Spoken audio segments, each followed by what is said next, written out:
sababa wal waraansa kaaba Itiyoophiyaan buqqaatonni naannolee Tigraay adda addaarraa buqqaanii magaalaa Maqalee keessa buufatanii jiran roobii har'aa jechuunis amajjii 15 bara 2016 gara qe'ee isaaniitti akka deebi'an hiriirri gaafatu geggeeffamee jira. Hiriirtota kanaaf deebii ka kennan pirezidaantiin yeroo kan naannoo Tigraay Geetaachoo Raddaa gaaffiin buqqaatota kanaa gaaffii bulchiinsa isaaniis ta'uu tuquudhaan dararaan buqqaatota yeroon itti dheerachuusaaf dhiifama gaafataniiru. Obbo Geetaachoon akka jedhanitti akkaataa namni itti jiraatuun ala buqqaatonni kun dararaa keessa darbaa jiraachuu ni hubanna. Dararaan keessan kun yeroonsaa akka gabaabbatu ni hojjenna jechuurra darbee waanan jedhuun qabuu jedhan. Ammas irra deebi'ee kana dura hojjechuun kan nurra ture hojjechuu dhabuu keenyaan akka hoogganaa mootummaatti dhiifaman gaafadha jedhaniiru. Sadarkaa addunyaa, sadarkaa biyyaa akkasumas sadarkaa naannoo Tigraayitti hojii hojjennu keessatti kadursi kenninuuf dhimma kanaaf ta'a jedhanii itti dabaluudhaanis uummanni keenya beelaan dararamaa waan jiruuf ilaalchatti kenninee hojjennaa jechuudhaan hiriira namoonni kumaan lakkaa'aman irratti argaman irratti waliigalteen nagaa Piriitooriyaa guutummaadhaan hojiirra haa oolu, kanneen qeerraa buqqaan haa deebi'an, gargaarsi namoomaa ga'aan haa dhiyaatu dhaadannooleen jedhu dhageessifamaniiru. Hiriirri wal fakkaatu Addigiraat, Adwaa, Aksum akkasumas magaalaa Shiree Ndaasillaasee keessatti wixata darbe geggeessamuunsaa ni yaadatamaa jechuudhaan Mulugeetaa Asbahaa Maqalee irraa gabaaseera.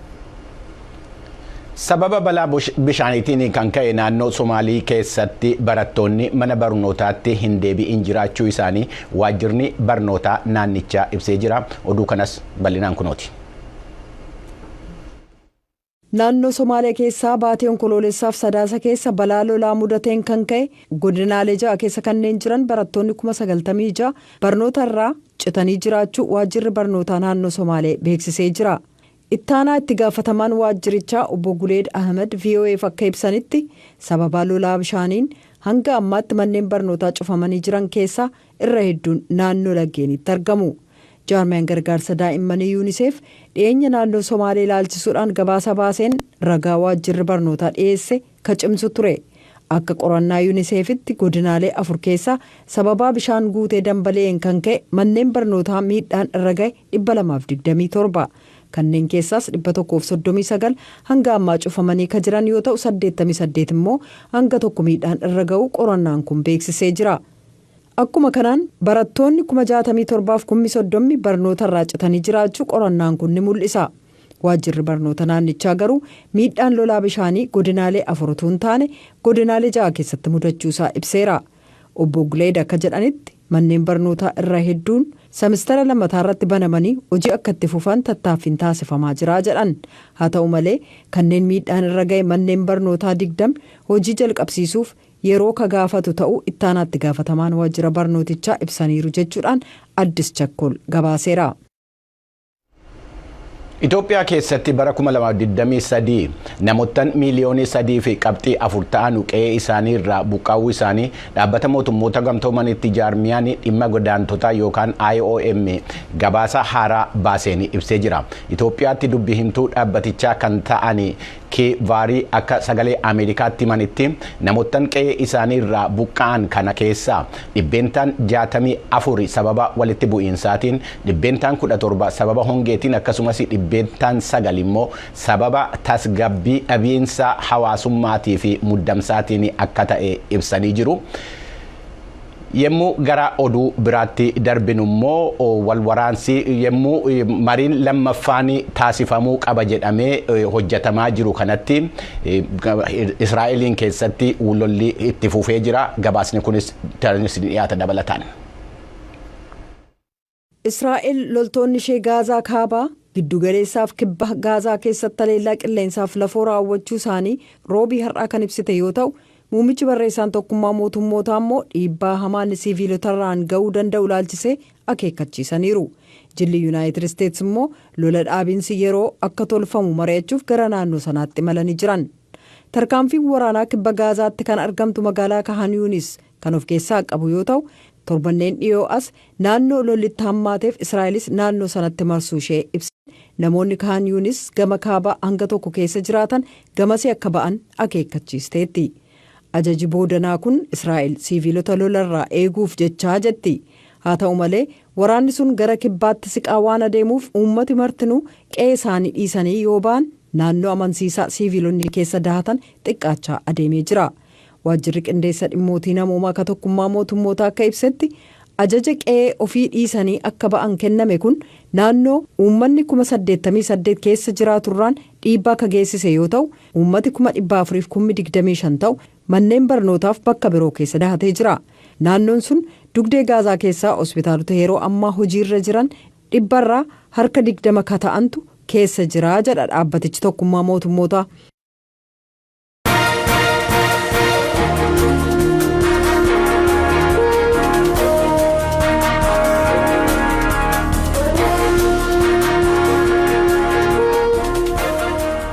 Hayyee hamma gara gabaasaalee biraatti darbina abbootiin amantaa hundeeffama Siinodoosii Oromoo membara yookaan teessoo Phexros jedhamu labsan keessaa 3 kaleessa to'annoo jala ooluu isaanii qindeessitoota keessaa tokko kan ta'an ta'uu isaanii kan ibsanii barsiisaa Akiliiluu Alamuu ibsanii jiru. Barsiisaa Akiliiluu Alamuu akka jedhanitti abbootiin amantaa kun miidiyaadhaaf erga ibsa dabarsanii booda waajjira isaanii magaala Shaggar keessatti argamu keessaa qabamanii hidhamuu isaanii sagalee Ameerikaattis himanii jiru. Abbootiin amantii kun qabamanii hidhamuu isaanii irratti poolisii magaala Shaggarrii fi poolisii federaalaa irraa addaan baafachuudhaaf yaaliin taasifame hin milkoofne. Waldaan Ortodoksii Itoophiyaas dhimma kanarratti ibsi baasee hin jiru. Tsahaay Daamxoo gabaasa dabalataa qabdi. Akka barsiisaa Akiliiluu Alamuu jedhanitti abbootiin amantaa kunneen kaleessa galgala naannoo Oromiyaa magaalaa Shaggar kutaa magaalaa Abdii Noonnoo jedhamutti waajjira keessa osoo jiranii to'atamanii jiran.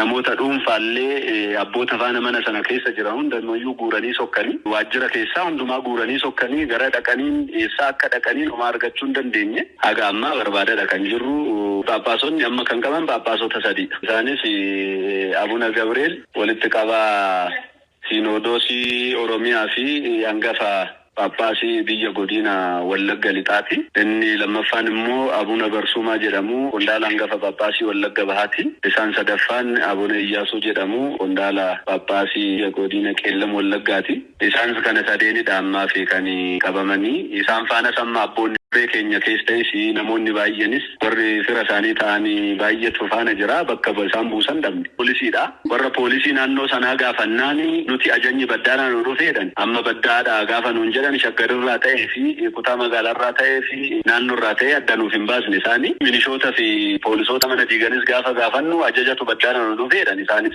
ajajni kun eessa akka dhufeef adda baasanii nutti himuu hin dandeenye qorachaa jirra hanga ammaa. Barsiisaa Akiliiluun itti dabaluudhaan abbootiin amantaa kunneen osoo to'annoo seeraa jala hin oolfamin dura Siinodoosii Oromiyaa teessoo Phexros yookaan immoo membara Phexros jedhamuun waamamu hundeeffamuusaa ilaalchisuudhaan miidiyaaleedhaaf ibsa kennanii turanii jedhan. Guyyaa kaleessaa Siinodoosii Oromiyaa hundeessanii Siinodoosii qofa osoo hin ta'in teessoos murteessanii teessoo Abuna Phexros yookaan immoo qulqullicha Magarsaa Badhaasaa jedhamu maqaa isaaniitiin teessoo murteessanii ibsa miidiyaadhaafis laatanii erga miidiyaadhaan laatameen booda sagantaan kun kan adeemsifame waajjira mataa keenyaa qabnaa kireeffannee kan itti hojjannu jira kanatti sagantaan kunis yookiin immoo ibsi miidiyaadhaafis kan laatame gaafa kana qaamni mootummaa bakka dhufeesaa kan hin beekamne mana Abuna Gabriel walitti qabaa Siinodoosii Oromiyaa kan ta'an diigutti gartaanii gaafa manicha kana diigan maaliif diigdanii kan jedhamu deemamee gaafatamee lakki as keessatti mootummaa komachaa jirtanii waan jedhu kana nu kaasanii nuti lakkii mootummaa sin komanne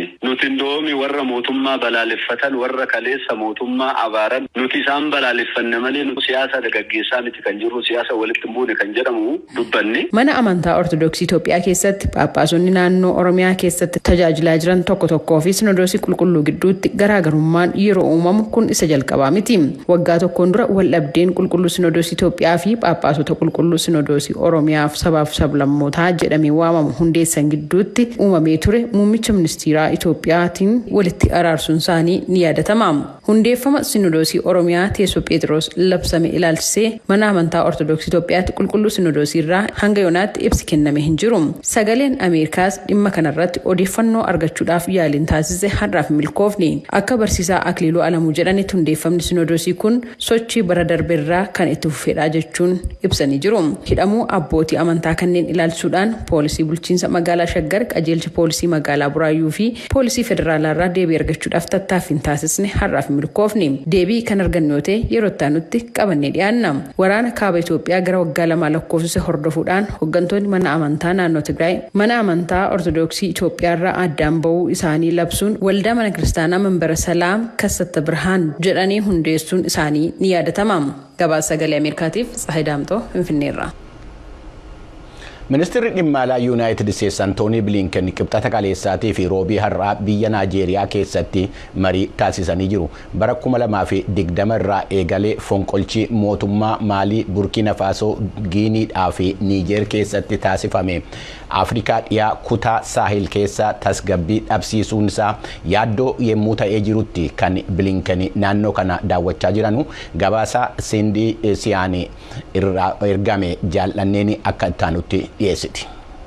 Ministiriin dhimma alaa Yuunaayitid Isteetsi Antoonii Bilinken kibxata kaleessaa pireezidaantii Naayijeeriyaa Boolaa Tinuubuu waliin wal arguun hooggansa isaanii jajanii garuu dandeettii guutuudhaan deemokiraasii Afrikaa keessatti guddisuuf qormaanni irraa aanuu qaban jiraachuun dhoksaa mitii jedhan.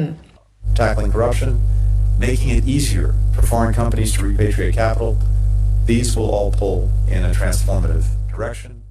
Malaammaltummaa ittisuu dhaabbileen biyya alaa kaapitaala gara biyyaatti akka deebisanuu fi salphaa gochuu kun hundi kallattii jijjiirama hawwatuu fi investimentii jijjiirama fiduu ofitti harkisuudha. Pireezidaantii Naabuun qormaata kana irratti akka xiyyeeffatanu nan beeka. Kana malees ija jabinaan jijjiirama dinagdee guddaa argamsiisuun maallaqaaf boba'aa wal simsiisuun tarkaanfii fudhatanii ni simanna. Bilinken akka jedhanitti yaalii fonqolcha mootummaa waraanni baatee adoolessa darbe biyya ollaa taate Niijer keessatti gaggeesse ilaalchisees akka dubbatan ibsaniiru. Discuss challenges to democracy and security in West Africa. We very much appreciate Nigeria's leadership in ECOWAS to try to move. Qormaata dimokiraasii mudatee fi nageenya Afrikaa dhiyaa irratti mari'anneerra. Sirni heera mootummaatii fi dimokiraasii Niijer keessaa erga diigamee booda hooggansi Naajeeriyaa ECOWAS keessatti iddootti deebisuu fi yaaluusaa baay'ee dinqisiifanna. Bilinken Ivory Coast irraa gara Naayijeriyaatti kan imalan yoo ta'u achittis pireezidaantii Ivory Coast Alaasaan Otaaraa waliin wal arguudhaan qormaata dhabamuu nageenyaa naannoo sanaarratti mari'ataniiru. We appreciate particularly the leadership shown by Côte d'Ivoire in countering extremism and violence. Keessattuu hooggansi Côte d'Ivoire yookiin Ivory Coast finxaaleeyyii fi jeequmsa qolachuu fi agarsiiste ni dinqisiifanna.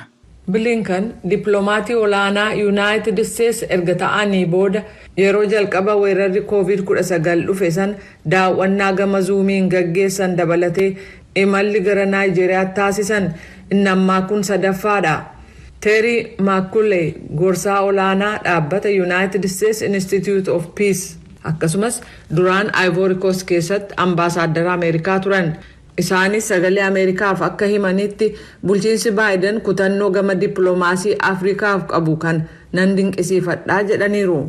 Working in and on Africa since 1985 and I've really never seen so much attention to Bara 1985 irraa eegalee Afrikaa keessa hojjataa fi dhimma Afrikaa irratti hojjataan ture. Dhugumatti immoo xiyyeeffannoo guddaa mootummaa Yuunaayitid Isteetsi ardii Afrikaa fi kenne argee hin beeku. Kunis mallattoo guddaa isa hirmaannaa Yuunaayitid Isteetsi agarsiisu natti fakkaata.